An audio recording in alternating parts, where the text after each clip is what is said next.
नमस्कार दोस्तों। इस समय आप सब्जियों की खेती कर रहे हैं या अंगूर की फार्मिंग है तो दोस्तों हो जाओ बिल्कुल ही सावधान, क्योंकि इस समय एक भयंकर रोग का अटैक होता है जो होता है डाउनी मिल्ड्यू। उसके अटैक से फसल में नुकसान क्या हो सकता है आपको लाइव जानकारी दिखाऊंगे दोस्तों। खीरा की खेती आप करते हैं, बेल वर्गीय जो भी फसलें हैं जैसे कि लौकी है, कद्दू है, तोरई है, करेला है, तरबूज खरबूज की भी आप खेती करने जा रहे हैं। खीरा की इस तरीके से पॉली हाउस में बहुत ही कॉस्टली खेती होती है। एक तरीके से खीरा की खेती खर्चा बहुत होता है। ग्रेप्स की आप फार्मिंग करते हैं, जैसे महाराष्ट्र में अंगूर की खेती बहुत लार्ज स्केल पे किसान भाई कर रहे हैं, खर्चा बहुत हो गया। लेकिन दोस्तों डाउनी मिल्ड्यू से 7 दिन में क्रॉप बिल्कुल ख़त्म हो जाती है। इतना भयंकर रूप लेती है ये डाउनी मिल्ड्यू डिजीज। ये क्या है, कौन सी फसलों में डाउनी मिल्ड्यू का अटैक होता है, कौन से मौसम में डाउनी मिल्ड्यू का अटैक होता है, कैसे आप अपनी फसलों को पहले से ही क्या करके बचा सकते हैं, कौन से कार्य करने चाहिए ताकि डाउनी मिल्ड्यू का अटैक नहीं हो।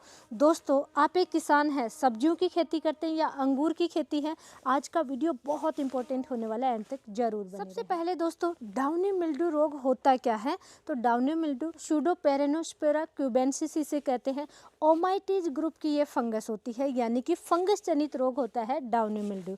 लेकिन दोस्तों फंगस जनित रोगों को एक बार के लिए कंट्रोल किया जा सकता है, लेकिन डाउनी मिल्ड्यू इतनी खतरनाक रोग है कि इसको कंट्रोल करना मुश्किल है। इवन कि अगर अटैक हो गया तो इसको कंट्रोल नहीं किया जा सकता है अगर भयंकर रूप ले लिया तो, और 7 दिन में पूरी फसल खराब हो जाती है। अब इसकी शुरुआती सिम्टम आपको नज़र आएंगे जब इसका पूरा दोस्तों अटैक हो चुका होगा फंगस का, उसके भी 7-8 दिन बाद में जाकर के आपको सिम्टम नज़र आएंगे। और यही रीज़न है जिसकी वजह से सिम्टम लेट नज़र आता है, और किसान भाई जब लेट कुछ डिले भी कर देते हैं कि भाई आज स्प्रे करेंगे कल स्प्रे करेंगे, और उस शेड्यूल में थोड़ा सा डिले हो जाता है जिसकी वजह से ये फंगस और भी भयंकर रूप लेती है और फसल खराब हो जाती है। सबसे पहले मैं आपको सिम्टम दिखाती हूँ दोस्तों। नीचे के पत्ते हमेशा संभालने हैं, और नीचे के पत्तों में ये देखिए ऊपर का पत्ता है वो ब्राउन ब्राउन, इसमें खैर थोड़ा ज़्यादा हो चुका है, थोड़ा सा भी इस टाइप का स्पॉट दिखाई दे तभी आपको संभालना है नीचे के पत्ते। और यहाँ पे ये देखिए ये हैं जल के से फंगस के स्पॉट दिखाई देंगे। कई बार हो सकता है कि शुरुआती स्टेज हो तो सफ़ेद सफ़ेद कलर के धब्बे दिखाई दे। अब आप इनको क्या समझते हैं, गलतफहमी कहाँ पे होती है दोस्तों। डाउनी मिल्ड्यू का जब शुरुआती सिम्टम नज़र आएगा तो पत्ते के ऊपर तो थोड़ा सा पीले कलर का आएगा, लेकिन नीचे सफ़ेद कलर का अगर धब्बा दिखाई दे तो किसान भाई को लगता है कि ये पाउडरी मिल्ड्यू का अटैक है, और वहाँ पे वो केयर नहीं करते हैं या सल्फर वगैरह का नॉर्मल स्प्रे कर देते हैं, जिसकी वजह से डाउनी मिल्ड्यू कंट्रोल नहीं होता है और इसीलिए ये ज़्यादा फैलता है। हवा से डाउनी मिल्ड्यू बहुत जल्दी फैलता है। दोस्तों नीचे की साइड अगर जल के से हैं या फंगस के स्पोर हैं या वाइट कलर का दिखाई दे रहा है, लेकिन पत्ता ऊपर भी येलो कलर का दिखाई दे रहा है, तो ये डाउनी मिल्ड्यू है। डाउनी मिल्ड्यू की शुरुआत है पुरानी पत्तों से स्टार्ट होता है। पाउडरी मिल्ड्यू और डाउनी मिल्ड्यू में डिफरेंस यहाँ पे थोड़ा सा मैं डिस्कस करूँगी, जानना बहुत ज़रूरी है। अगर पत्ते के पुराने पत्ते के ऊपर, जैसे कि ये पुरानी लीफ है, इसके ऊपर अगर सफ़ेद सफ़ेद आपको दिखाई दे तो वो पाउडरी मिल्ड्यू होगा, लेकिन नीचे अगर सफ़ेद सफ़ेद दिखाई दे रहा है और ऊपर से पत्ता ब्राउन हो रहा है तो ये डाउनी मिल्ड्यू है। ये इनमें डिफरेंस होता है। इस समय जब ह्यूमिड क्लाइमेट होता है, टेम्परेचर जब 18 डिग्री से 25 डिग्री सेल्सियस के बीच में होता है, थोड़ा सा फोग ज़्यादा होता है वातावरण में, ये कह सकते हैं मॉइस्चर ज़्यादा है, उस समय इसका अटैक सबसे ज़्यादा होता है। सबसे फेवरेट कंडीशन इसके लिए होती है और उस समय इसका अटैक देखने को मिलेगा। कौन कौन सी फसलों में डाउनी मिल्ड्यू का अटैक हो सकता है, फसलों में ग्रेप्स में सबसे ज़्यादा अटैक होता है, उसके बाद में खीरे में, अभी आप देखिए मेरे पीछे प्लॉट में आप देख सकते हैं, हालांकि इसमें न्यूट्रिशन डिफिशियंसी भी है बट डाउनी मिल्ड्यू की इसमें बहुत ज़्यादा अटैक है, तो डाउनी मिल्ड्यू का खीरे में आएगा। जितने भी बेल वर्गीय फसलें हैं, खीरा है, ककड़ी है, लौकी है, तोरई है, करेला है या तरबूज खरबूज की खेती है, इन सब में अटैक होता है। साथ ही दोस्तों अभी कुछ सालों से प्याज में भी डाउनी मिल्ड्यू का अटैक बहुत ज़्यादा होता है। किसान भाई को डाउनी मिल्ड्यू का अटैक समझ में नहीं आता है प्याज में तो, और स्प्रे कुछ और करते हैं, रिजल्ट मिलता नहीं है, प्याज की पूरी फसल खराब हो जाती है। लास्ट ईयर हमने देखा कि लहसुन में भी डाउनी मिल्ड्यू का अटैक हो रहा है किसानों के, डाउनी मिल्ड्यू की वजह से बहुत ज़्यादा नुकसान हुआ है, उन क्रॉप में भी अटैक होता है। साथ ही मिर्च में, टमाटर में दोस्तों आप साइड में, मेरे साइड में देखेंगे कि पूरा प्लॉट खराब हो गया और वो भी मात्र 7 से 10 दिन में। इतना भयंकर अटैक होता है डाउनी मिल्ड्यू का। तो जो भी सब्जी वर्गीय फसलें करते हैं या फिर आपको हॉर्टिकल्चर में अगर आप ग्रेप्स की खेती करते हैं तो अपनी क्रॉप को संभालते रहना है, स्पेशली जब सर्दियां हैं, ह्यूमिड क्लाइमेट है, फॉग ज़्यादा है, धूप कम निकल रही है, नमी या मॉइस्चर ज़्यादा है वातावरण में, उस समय आपको प्रिवेंटिव में ही स्प्रे करते रहने हैं। डाउनी मिल्ड्यू कंट्रोल के लिए आपको क्या करना है या अटैक ही नहीं हो उसके लिए पहले से कौन से कार्य करने चाहिए। सबसे पहले तो दोस्तों जैसा कि मैंने डिस्कस किया, पुरानी पत्तियों को संभालना है। जब भी वातावरण में नमी ज़्यादा है, फॉग ज़्यादा है, तभी आपको संभालते रहना है पुरानी पत्तियों को। और पुरानी पत्तियों में सिम्टम मैंने आपको बताया है, नीचे इसके स्पोर होंगे, फंगस होगी और ऊपर से पत्ता है वो देखिए ब्राउन कलर का रहेगा। ये सिम्टम आए तो आपको तुरंत स्प्रे करना है। सबसे बड़ा पॉली हाउस, नेट हाउस में आप खीरे की खेती किसान भाई बहुत ज़्यादा करते हैं, खर्चा बहुत हो जाता है, लेकिन डाउनी मिल्ड्यू के अटैक पहचान नहीं पाते हैं या टाइम पे स्प्रे शेड्यूल नहीं अपनाते, जिसकी वजह से पूरी क्रॉप खराब हो जाती है। तो पॉली हाउस के बाहर भी थोड़ी सी दूरी में, वहाँ पे बाहर की साइड भी फंगस का अटैक रहता है। जो भी बेल वर्गीय खरपतवार होती है वहाँ पे वो हमेशा रहती है, क्योंकि जीवित प्लांट की आवश्यकता होती है। पत्ते जो ग्रीन होते हैं उन्हीं पे ये फंगस हमेशा चिपक के रहेगी। और जब इसका फेवरेट कंडीशन आती है, यानी ह्यूमिड क्लाइमेट है, टेम्परेचर लगभग 20 डिग्री है, ओस कंटिन्यू बनी हुई है, उस समय ये वापस एक्टिव होती है और अंदर की फसल में अटैक हो जाता है। पॉली हाउस है, नेट हाउस है, उसके बाहर की साइड भी खरपतवार नहीं होनी चाहिए। अंदर ये देखिए आप एरिया बिल्कुल साफ देख रहे हैं, अंदर की साइड भी फसल जो भी है सब्जी वर्गीय, अंदर भी खरपतवार को कंट्रोल करके रखना है।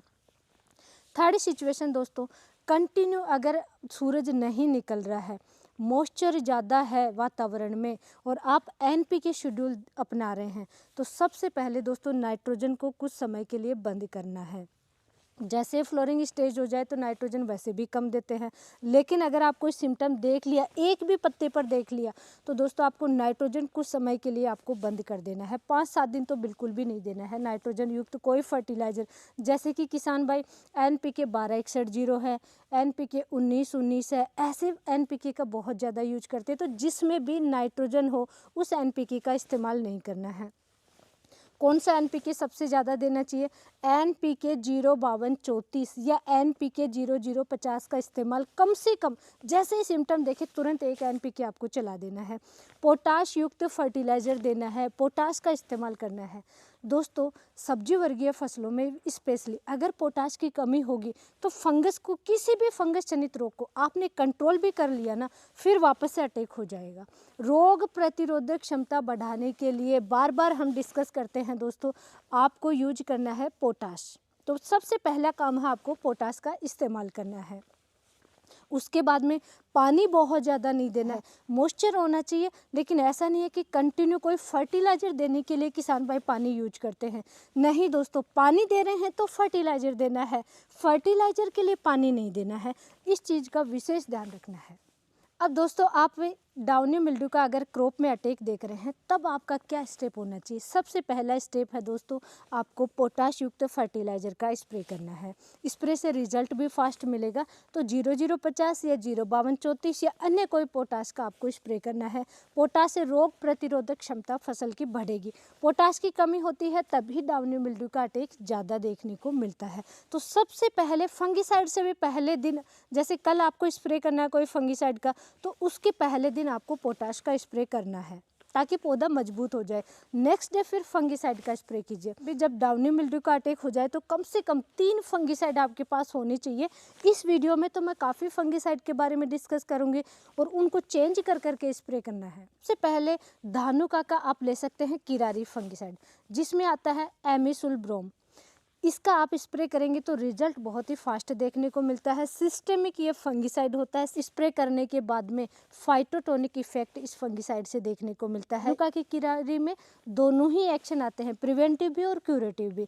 150 ml प्रति एकड़ के हिसाब से आपको स्प्रे करना चाहिए। नेक्स्ट आप ले सकते हैं बायर का प्रोफाइलर फंगिसाइड। इसमें कॉम्बिनेशन आता है दोस्तों 2 फंगिसाइड से मिलकर के बना हुआ होता है। फोसेटाइल एल्यूमिनियम प्लस फ्लूओपिकोलॉइड का कॉम्बिनेशन आता है।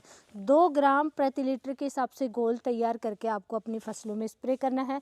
1 एकड़ में 400 ग्राम 200 लीटर पानी में मिक्स करके स्प्रे कर सकते हैं। थर्ड नंबर पे दोस्तों, जैसे कहीं पे बायर का अवेलेबल होते हैं फंगिसाइड, तो कहीं पे सिजेंटा के अवेलेबल होते हैं, कहीं पे टाटा रेलीज के मिलते हैं, तो टाटा रेलीज का भी आप यूज कर सकते हैं। क्रीमन नाम से फंगिसाइड आता है जिसमें कि क्रिसोक्सिम और मैनकोजेब का कॉम्बिनेशन आता है, इसका भी आप इस्तेमाल कर सकते हैं। दोस्तों 2 फंगिसाइड एक साथ मिलकर के बहुत ही इफेक्टिव रूप से कंट्रोल करते हैं डाउनी मिल्ड्यू को। इसकी भी परफेक्ट डोज होती है 2 ग्राम पर लीटर के हिसाब से घोल तैयार करके आपको अपनी फसलों में स्प्रे करना है। 1 एकड़ के लिए 200 लीटर पानी में 400 ग्राम मिक्स करके आपको स्प्रे करना है। यूपीएल का फंगिसाइड आप लेना चाहते हैं तो दोस्तों यूपीएल का ट्रीडियम फंगिसाइड ले सकते हैं, जिसमें 3 कॉम्बिनेशन एक साथ में आते हैं, मैनकोजेब, टेबुकेनाजोल और एजोक्सिस्ट्रोबिन। 3 फंगिसाइड का कॉम्बिनेशन आता है। इसकी परफेक्ट डोज होती है 800 ग्राम प्रति एकड़ के हिसाब से आपको स्प्रे करना है। दोस्तों 800 ग्राम आप 200 लीटर पानी में या 250 लीटर लग रहा है तो उसमें आप मिक्स कीजिए और 1 एकड़ में स्प्रे कीजिए। दोस्तों 3 फंगिसाइड एक साथ जब स्प्रे करते हैं तो और भी इफेक्टिव रूप से इसका रिजल्ट देखने को मिलता है। नेक्स्ट दोस्तों, आप सिजेंटा का फंगिसाइड भी ले सकते हैं, जैसे कि रेवस नाम से सिजेंटा का फंगिसाइड आता है जिसमें कि टेक्निकल कंटेंट आता है मेंडिप्रोपामिड। इसका भी आप इस्तेमाल कर सकते हैं। इसकी डोज बहुत कम लगती है, 80 ml 100 लीटर पानी में मिक्स करके आप स्प्रे कीजिए। 1 एकड़ में लगभग 150 ml की जो बोतल आती है वो आप 200 लीटर पानी में मिक्स करके और फसल में आराम से 1 एकड़ में स्प्रे कर सकते हैं। तो दोस्तों टाटा रेलीज है, सिंजेंटा है, बायर है, इन सब के एक एक फंगिसाइड के बारे में मैंने डिस्कस किया। इसके अलावा भी बहुत सारे फंगिसाइड हैं जिनका आप डाउनी मिल्ड्यू के लिए चेंज करके इस्तेमाल कर सकते हैं, जैसे कि मिस्टारोप्टी का इस्तेमाल कर सकते हैं, करजाटे का इस्तेमाल कर सकते हैं, रेडोमिल गोल्ड का इस्तेमाल कर सकते हैं, एक्रोबेट कंप्लीट का आप इस्तेमाल कर सकते हैं, साथ ही रेनमन यूपीएल उसका आप इस्तेमाल कर सकते हैं। कंप्लीट ये 10 फंगिसाइड आपको साइड में दिखाई दे रहे हैं। दोस्तों 10 फंगिसाइड के बारे में मैंने डिस्कस किया। 10 में से केवल आप 3 फंगिसाइड ले लीजिए, 3 स्प्रे में ही डाउनी मिल्ड्यू कंट्रोल हो जाएगा। लेकिन अगर आप प्रिवेंटिव में स्प्रे करना चाह रहे हैं तो एक ही स्प्रे में आपके फंगस जनित रोगों का कंट्रोल हो जाएगा। केवल डाउनी मिल्ड्यू नहीं दोस्तों, कोई भी फंगस जनित रोग है अटैक ही नहीं होगा। प्रिवेंटिव में शेड्यूल अपनाइए, जैसे कि वातावरण में ज़्यादा मॉइस्चर है, कोहरा ज़्यादा बना हुआ है, फॉग कंटिन्यू ज़्यादा है, तो आप सबसे इम्पोर्टेंट है एक तो प्रिवेंटिव में फंगिसाइड का स्प्रे कीजिए। सेकंड है कि आप पोटाश की भरपूर मात्रा रखिए, जैसे खीरा की फसल है, मिर्च है, टमाटर है, लौकी है, तोरई है, करेला है, भिंडी है, तरबूज खरबूज है, कोई भी सब्जी वर्गीय फसलें हैं, किसान भाई बढ़वार के समय भरपूर नाइट्रोजन देते हैं। जैसे फ्लोरिंग स्टेज शुरू होती है तो फॉस्फोरस देने लग जाते हैं। जब फल ये पकने की टाइम आती है, फल की साइज बढ़ानी होती है, शाइनिंग बढ़ानी होती है, तब जाकर के पोटास डालते हैं। ऐसी गलती नहीं करनी है दोस्तों, बेसल डोज में पोटास डालना है और हर स्टेज पे, क्योंकि ये प्राइमरी पोषक तत्व है नाइट्रोजन फास्फोरस पोटास, हर स्टेज में पोटास की पूर्ति भरपूर रखनी है दोस्तों। केवल आपको नाइट्रोजन फास्फोरस से ही काम नहीं चलेगा। स्पेशली सब्जी वर्गीय फसलें करते हैं तो सब्जियों में तो दोस्तों पोटास देना ही पड़ेगा। अगर आपकी फसल में दोस्तों सिंपल सा तरीका देखिए, बार बार फंगस वाले रोग आ रहे हैं, आप फंगिसाइड यूज कर रहे हैं, कंट्रोल नहीं हो रहा है, तो आपकी फसल में पोटाश की कमी है। फिर सबसे पहले पोटाश की ही पूर्ति करनी होगी। सबसे और भी इम्पोर्टेंट दोस्तों, सब्जी वर्गीय फसलों में आप दोस्तों फुल्विक एसिड का इस्तेमाल करने लग जाइए।